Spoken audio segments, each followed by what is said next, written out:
माँ, पहले की बात अलग थी। इस घर में कौन सी चीज कहाँ है, हम चारों के अलावा और कोई नहीं जानता था। पर अब इस घर में दूसरे घर की लड़की यानी कि आपकी प्यारी बहू भी आ गई है। बबीता अपनी माँ साधना जी से कहती है। साधना जी बोली, ये क्या कह रही हो बबीता?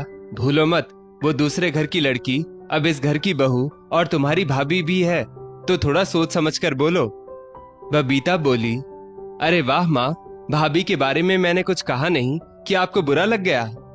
साधना जी बोली, बुरा लगने वाली बात ही है।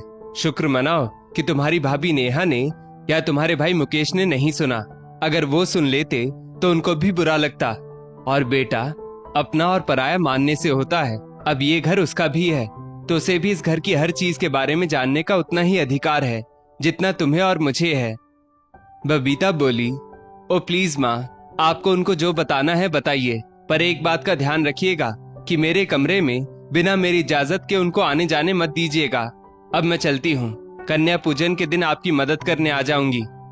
इतना कहकर बबीता अपने ससुराल वापस चली गई।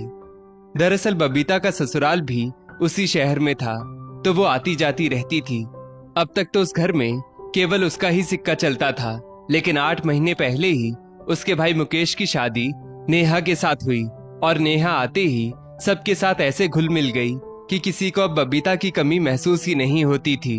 और यही बात बबीता से बर्दाश्त नहीं हो पा रही थी। खैर, 7-8 दिन बाद बबीता फिर वापस मायके आई। वो अपने पिता सोहन जी और भाई मुकेश के साथ चाय के मजे ले रही थी।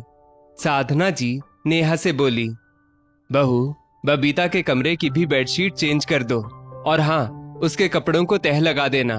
फिर हम रसोई में कन्या पूजन की तैयारी करते हैं। नेहा मुस्कुराकर बोली, मम्मी जी, आप चिंता मत कीजिए, मैं अभी दीदी के कमरे को ठीक कर देती हूँ और खाने की भी तैयारी कर लूंगी। तो आप बस कन्याओं को क्या उपहार देना है ये देख लीजिए। इतना कहकर वो बबीता के कमरे में चली गई। थोड़ी देर बाद बबीता बोली, पापा, आप और भैया बात करो। बहुत दिन हो गए मैंने अपने कमरे को ठीक नहीं किया, तो जब तक आप लोग चाय पी रहे हैं मैं अपने कमरे की थोड़ी साफ सफाई कर लेती हूँ। सोहन बाबू बोले, अरे अपने घर पर तो करती ही हो, अब यहाँ की रहने दो। यहाँ की सारी बागडोर नेहा बेटी अच्छे से संभाल रही है। बबीता मुंह बनाकर बोली, पापा, वो आपकी बहू है, बेटी नहीं। बेटी मैं हूँ। मुकेश हैरानी से बोला, क्या हो गया? अगर पापा ने उसे बेटी कह दिया, तुम अपने सास ससुर की सेवा करके अच्छी बहू या बेटी बन रही हो ना? तो यही कोशिश नेहा भी कर रही है, और इसमें बुरा मानने की क्या बात है? बबीता बोली, हाँ हाँ, आप तो पक्ष लोगे ही, बीवी जो ठहरी आपकी। पर एक बात जान लो, मैं इस घर की अपनी हूँ और वो पराई है। मुकेश ने हैरानी से पिता की तरफ देखा और बोला, देखा पापा, मैं ना कहता था कि कोई भी ननद अपनी भाभी को अपना नहीं समझती, पर आप लोग कहते थे कि हमारी बेटी ऐसी नहीं है। देख लो, प्रमाण आपके सामने है। इतना कहकर मुकेश बाहर चला गया। सोहन बाबू कुछ कहते उससे पहले ही बबीता बोली, पापा प्लीज, अब आप मुझे समझाने मत लग जाना।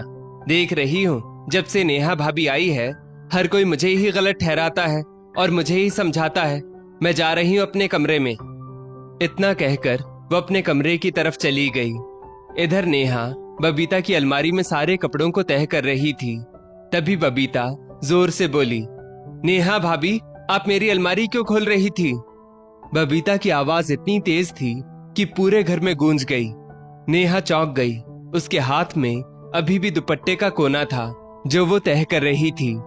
नेहा बोली, मैं तो बस कपड़े तह कर रही थी।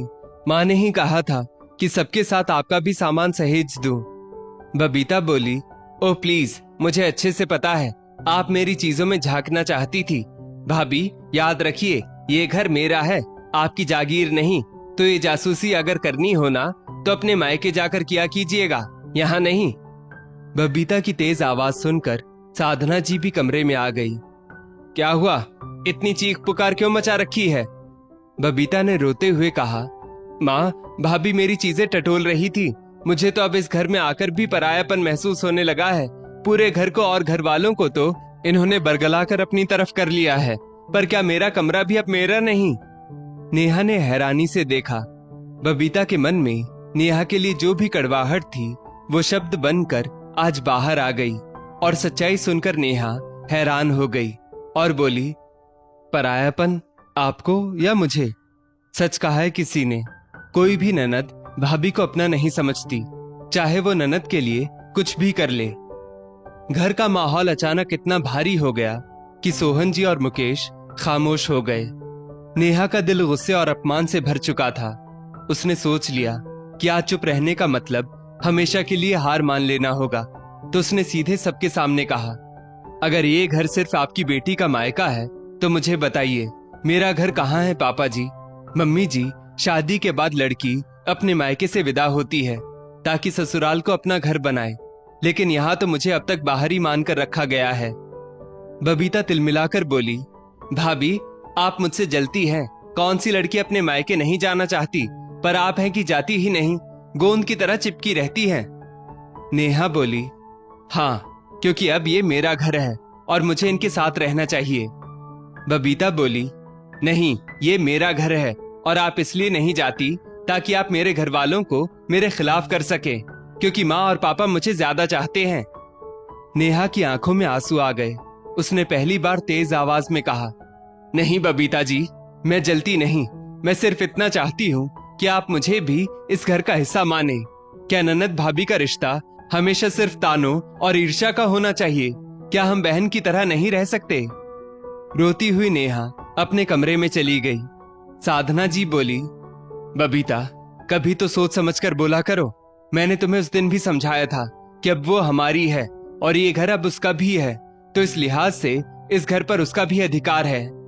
कुछ पल के लिए सन्नाटा छा गया, क्योंकि साधना जी ने पहली बार नेहा की आंखों में वो दर्द देखा जो वो इतने दिनों से दबा रही थी। मुकेश भी सोच में पड़ गया कि उसने कभी नेहा की बातों को गंभीरता से क्यों नहीं लिया। उस रात नेहा और बबीता को नींद नहीं आई। बबीता को लगा शायद माँ और भाभी सच ही कह रही थी। वो खुद अपने मायके का हक जताने के चक्कर में अनजाने में अपनी भाभी को अपने से पराया बना रही थी। सुबह उठते ही बबीता रसोई में गई और नेहा का हाथ पकड़कर बोली, सॉरी भाभी, मुझसे गलती हो गई। आप सही कह रही थी, आप मेरी दुश्मन नहीं, मेरी दोस्त भी बन सकती हैं, पर शायद मैं ही आपसे जल रही थी। मैं जान गई हूं कि आज आप हो तो ये घर और मजबूत है। नेहा की आंखों से आंसू आ गए। उसने झट से बबीता को गले से लगा लिया और सच में उस दिन के बाद घर में रिश्तों का स्वाद ही बदल गया। अब जब बबीता मायके आती तो नेहा उसका इंतजार करती और दोनों हंसी मजाक में घर को रोशन कर देती। दोस्तों, इस स्टोरी को लेकर आपकी क्या राय है? नीचे कमेंट करके जरूर बताइएगा और ऐसी ही और भी बेहतरीन वीडियोस के लिए हमारा पेज जरूर फॉलो करें। धन्यवाद।